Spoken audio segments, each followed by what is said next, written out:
বিসমিল্লাহির রহমানির রহিম। আসসালামু আলাইকুম ওয়া রাহমাতুল্লাহি ওয়া বারাকাতুহু।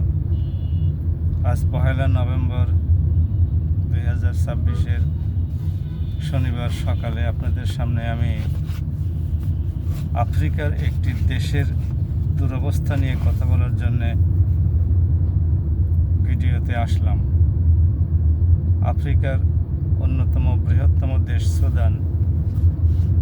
সুদানে গৃহযুদ্ধ চলছে বহু আগে থেকে।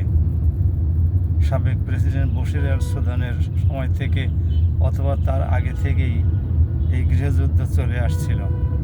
পরবর্তীকালে পশ্চিমা বিশ্ব সুদানকে দুই ভাগে ভাগ করার পরে দক্ষিণ সুদানে যেমন গৃহযুদ্ধ চলছে, তেমনি মূল সুদানেও গৃহযুদ্ধ অব্যাহত রয়েছে। সুদানে গৃহযুদ্ধ লাগার কোনো কারণ নেই, কারণ অধিকাংশ মানুষই খুবই দরিদ্র এবং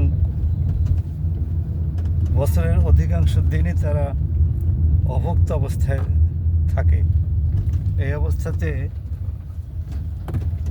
সুদানে গৃহযুদ্ধ লাগিয়ে রাখার কারণ হচ্ছে, সেখানে একটা পুতুল সরকার যদি পশ্চিমা বিশ্ব বসাতে পারে, তাহলে সেখানকার তেল, গ্যাস, সোনা, হীরা এবং অন্যান্য মূল্যবান প্রাকৃতিক সম্পদ তারা অপহরণ করতে পারবে পুতুল সরকারের মাধ্যমে।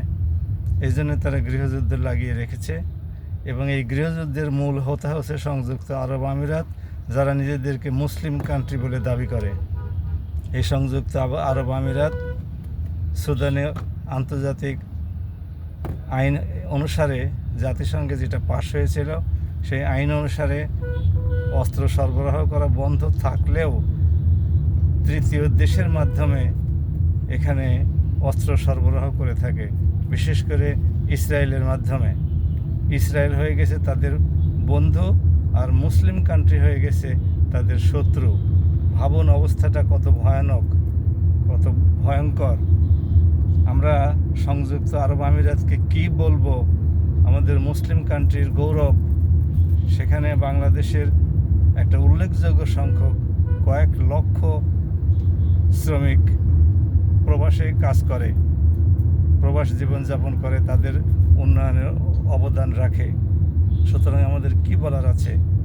আমরা সংযুক্ত আরব আমিরাতকে অনুরোধ করি, আপনারা এভাবে গৃহযুদ্ধে নিজেদেরকে সম্পৃক্ত করবেন না এবং সুদানের জনগণকে শান্তিতে থাকতে দিন, বরং মধ্যস্থতা করে সুদানে কিভাবে শান্তি আনয়ন করা যায় সেটা আপনারা নিশ্চিত করুন। ইতিমধ্যে পাকিস্তান আবার সুদানে অস্ত্র সরবরাহ করার জন্যে সুদানের সাথে $230 মিলিয়ন চুক্তি করেছে। সেখানে প্রায় 20টির মতো যুদ্ধ বিমান, বেশ কয়েকটি ড্রোন প্রভৃতি সাপ্লাই করবে। তাহলে সংযুক্ত আরব আমিরাত সুদানকে দিচ্ছে, সুদানের বিদ্রোহীদেরকে দিচ্ছে